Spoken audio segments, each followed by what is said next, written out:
दिल्ली में हवा काफ़ी ख़राब हो गई है, प्रदूषण काफ़ी ज़्यादा हो गया है, लोगों को सांस लेने में दिक्कत हो रही है।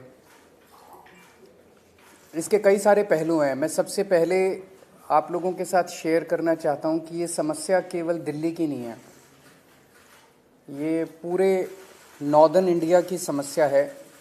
पूरे उत्तर भारत में दिल्ली, चरखी दादरी, रोहतक, भिवानी, गुड़गांव, बहादुरगढ़, जींद, मानेसर, नोएडा, ग्रेटर नोएडा, गाज़ियाबाद और राजस्थान में भिवाड़ी, इन सभी शहरों में हवा सीवियर कैटेगरी में है। जितनी ख़राब दिल्ली में उतनी ख़राब इन सभी शहरों में है।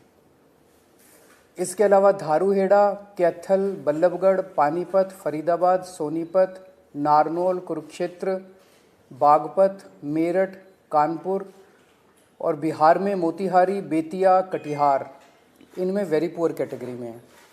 तो ये समस्या पूरे उत्तर भारत की समस्या है प्रदूषण की, और जाहिर तौर पे इसमें केवल आम आदमी पार्टी इसकी जिम्मेदार नहीं है, केवल केजरीवाल इसका जिम्मेदार नहीं है, केवल दिल्ली और पंजाब की सरकारें इसकी जिम्मेदार नहीं है। इसके कई सारे कारण हैं, कई लोकल कारण हैं, कई रीजनल कारण हैं। एक राज्य की हवा एक राज्य में नहीं रहती, इधर से हवा उधर जाती है, उधर से हवा इधर आती है। तो जैसा हम कई बार कह चुके हैं कि इसमें केंद्र सरकार को आगे आके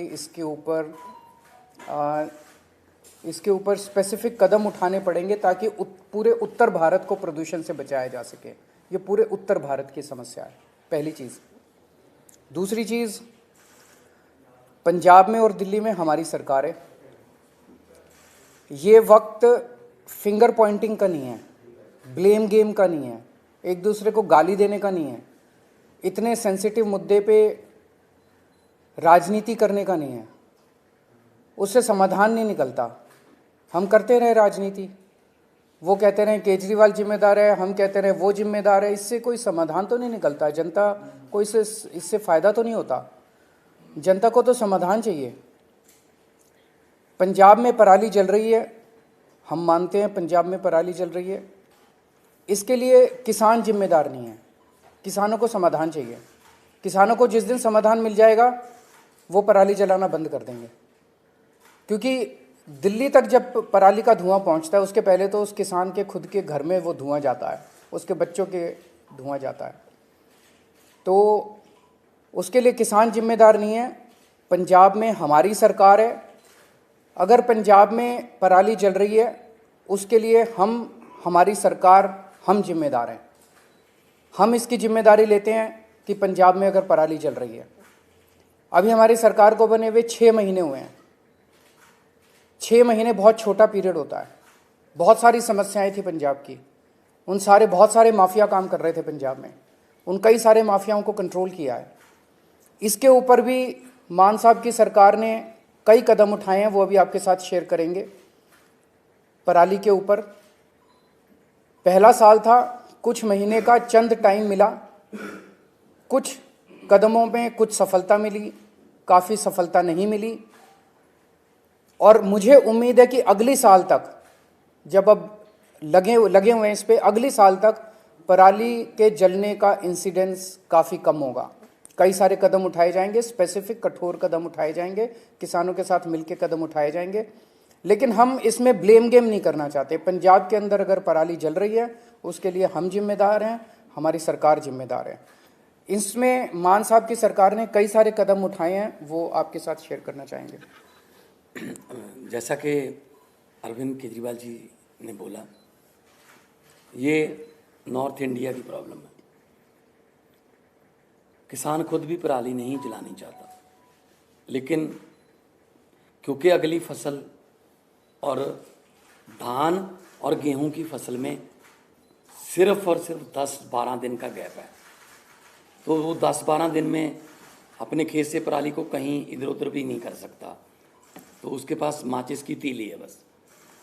हमने 1,20,000 के आसपास जो मशीनें दी, जो पराली को बीच में ही, ज़मीन के बीच में ही खपत कर देती हैं।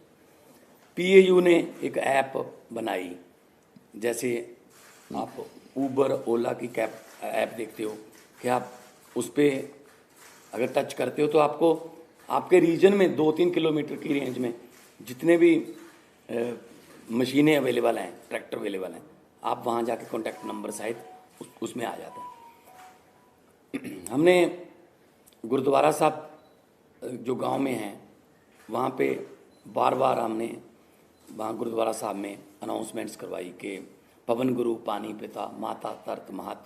गुरु नानक साहब ने पवन को गुरु का दर्जा, पानी को पिता का दर्जा और धरती को माता का दर्जा दिया। ये तीनों दर्जे हमने कायम रखने हैं। इसके अलावा भी हमने बहुत सी पंचायतों को इनकरेज किया। मेरे पास आंकड़े हैं कि 124 गांव, 120 गांव, 93 गांव उन्होंने इकट्ठे होके अपनी अपनी पंचायत बुला के ये मता पास किया ग्राम पंचायत ग्राम सभा में कि हम लोग पराली नहीं जलाएंगे। तो पराली नहीं जलाना चाहता किसान, हाँ अगर जल रही है, धुआं उठ रहा है, तो हम उसकी जिम्मेदारी लेते हैं। हम कोई जिम्मेदारी से नहीं भाग रहे, जिम्मेदारी हम ले रहे हैं, लेकिन इसको मिल बैठ के हल करना पड़ेगा। जैसा कि अरविंद जी ने बोला कि हमारे पास इतना कम समय था, इतने कम समय में दोनों फसलें आ गई। 16 मार्च को सेरेमनी थी, बस 15 दिन बाद गेहूं आ गया, बिल्कुल गेहूं के बाद धान आ गया। धान की प्रोक्योरमेंट में कोई कमी नहीं है, लिफ्टिंग में कोई कमी नहीं है, किसान को पैसे मिलने में कोई कमी नहीं है, बल्कि घंटों में ट्रांसफ़र हो रहे हैं पैसे। लेकिन अगर हम ये शान से कहते हैं कि इस साल पंजाब में, हरियाणा में या देश में इतने लाख मीट्रिक टन धान पैदा होगा, रिकॉर्ड टूट जाएंगे, तो हम उस बात को तो शान से कहते हैं। लेकिन हम उस समय ये भी हमें याद रखना चाहिए सरकारों को कि अगर धान के रिकॉर्ड टूट रहे हैं तो पराली के रिकॉर्ड भी टूटेंगे, उतनी पराली भी तो आएगी। तो हमने अभी क्योंकि समय कम था, फिर भी हमने बायो एनर्जी का इंडिया का पहला प्लांट, बर्बियो कंपनी है जर्मनी की, उलहरा काका के पास माननीय केंद्रीय मंत्री हरदीप पुरी जी वहाँ पे आए थे, उद्घाटन किया। वो एक प्लांट जो है 47,000 एकड़ की पराली उठा लेगा, पैसे भी देगा, उठा भी लेगा। एक प्लांट सिर्फ 47,000 एकड़, सिर्फ क्योंकि पंजाब में 75 लाख एकड़ में धान की बुआई होती है। तो एक से तो काम नहीं चलेगा, ऐसी हमें पीसीओ कंपनियां चाहिए, पराली से बिजली बनाने वाली कंपनियां, पराली से सीएनजी बनाने वाली कंपनियां, बहुत कुछ लेटेस्ट आ गया। हम आपसे ये वादा करते हैं अगले साल नवंबर में इसी हॉल में शायद हम किसी और एंगल से बैठेंगे कि हम उस समय तक इसका हल कर चुके होंगे। चाहे तो हमें पंजाब में इतनी फर्टाइल धरती है, कुछ भी बीज सकते हैं, बस एमएसपी मिल जाए। चाहे तो हम क्रॉप डाइवर्सिफिकेशन है उसकी तरफ जाएंगे, फसलों की अदला बदली में। धान से किसान भी कह रहा है मैं धान नहीं उगाना चाहता, मेरा पानी नीचे जा रहा है धरती वाला। तो जिम्मेदारी लेते हुए being a head of the state Punjab, बहुत शहाद किया, बहुत एफर्ट अभी भी जा रही हैं, जितनी देर तक ये क्लियर नहीं होता।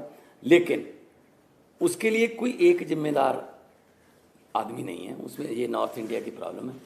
और अगले साल तक हमने अभी से लग गए हैं कि अगले साल बहुत सा एरिया, बहुत, अभी मैंने 75 लाख एकड़ बोला है, 35 लाख एकड़ में पराली नहीं जलती, सिर्फ 40 लाख एकड़ में जलती है।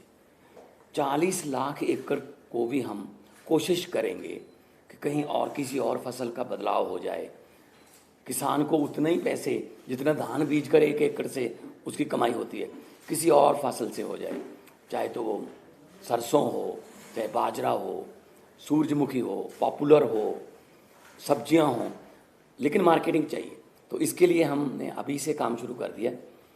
तो मैं एक बार फिर ये कहना चाहता हूँ कि सेंटर सरकार को मिलकर बैठना चाहिए। ये नॉर्थ इंडिया का मुद्दा है, पूरे नॉर्थ इंडिया का मुद्दा है। जैसे कि सीएम साहब ने अभी शहरों के नाम गिनाए हैं, कुछ शहरों के नाम ऐसे हैं जो नए भी आए होंगे AQI में, तो एयर क्वालिटी इंडेक्स में। सो मैं बतौर मुख्यमंत्री पंजाब आपको आश्वासन भी देता हूँ और जिम्मेदारी भी लेता हूँ कि जो पराली जल रही है उसका कोई ना कोई हमने एफर्ट्स बहुत किए, कमी भी रह गई होगी, बहुत सी हमारी योजनाएं सफल हुई, बहुत सी नहीं भी सफल हुई, लेकिन किसानों के साथ बैठकर, उनके जथेबंदियों के साथ बैठकर हम अगले साल के लिए प्लान कर रहे हैं। और इस साल और कम हो। अभी हमने वो छोड़ा नहीं है कि हम छोड़ रहे हैं कि ऐसे जला दो या को। पर्चे दर्ज की बात है, पर्चे दर्ज करने से किसी भी चीज़ का इंडेक्स नहीं पता चलता आपको। अगर पर्चे कम दर्ज करेंगे तो इसका मतलब ये थोड़ी है कि पराली कम जली है। अगर किसी ने पर्चे दर्ज नहीं किए इसका मतलब ये थोड़ी पराली जल गई। जब ज़्यादा पर्चे दर्ज के लिए इसका मतलब ये। तो मेरा मतलब ये है, किसान को ये भी ना लगे कि मैं अपराधी हूँ। किसान को अन्नदाता कहते हैं और अन्नदाता ही रखना है। ये जैसा अभी मान साहब ने कहा कि अभी भी स्थिति को कंट्रोल करने के लिए जो भी आने वाले दिनों में कदम उठाने की ज़रूरत है हम उठाएंगे। तो दिल्ली में कल से हम प्राइमरी स्कूल्स बंद कर रहे हैं, प्राइमरी क्लासेस बंद कर रहे हैं जब तक स्थिति में सुधार नहीं हो जाता। और ऑड इवन के ऊपर विचार चल रहा है कि ऑड इवन करने की ज़रूरत है, अगर ज़रूरत होगी तो ऑड इवन को लागू किया जाएगा। आज सुबह मैं देख रहा था, आदेश गुप्ता जी कह रहे थे कि वो एक दादा के नाते बोल रहे हैं और उनका जो पोता है उसे दिक्कत हो रही है। मैं उन्हें भरोसा दिलाना चाहता हूँ आदेश गुप्ता जी कि आपका पोता मेरा भी पोता है, और भरोसा रखिए कि हम पूरी कोशिश करेंगे, मिल के कोशिश करेंगे कि किसी भी बच्चे को किसी भी तरह की तकलीफ़ नहीं होनी चाहिए, उसके स्वास्थ्य से संबंधित, उसकी ज़िंदगी से संबंधित।